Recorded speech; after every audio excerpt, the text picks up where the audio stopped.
বন্ধুরা, আসসালামু আলাইকুম। আমার যতগুলা নিজের লেখা কবিতা আছে তার মধ্যে এই কবিতাটি আমার অত্যন্ত পছন্দের। আমার আপনার জীবনের সাথে এই কবিতাটি মিলে যাবে। এটা আমার প্রকাশিত কবিতা, কাব্য আকারে প্রকাশ হয়েছিল অস্ত্রবেজা আঁকি কাব্য বইয়ে। কবিতার নাম হচ্ছে পরপারের ডাক।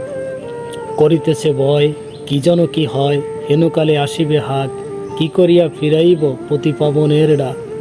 করুণ খেলা আমি দিবারাত বেলা, আজিকে যে আমি এক অবহেলা।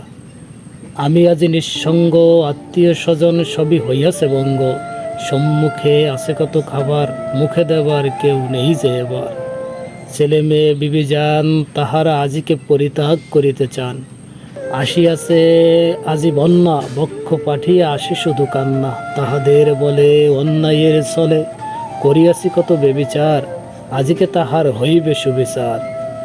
আমি আজি শোনো, কে নেবে আমার গুণ, কহিল সবাই হায়, কে হই না নিতে চায়। হইল আজি হুশ, চলিবে না কোনো ঘুষ, বুঝি আসিয়াছে পরপারের ডাক।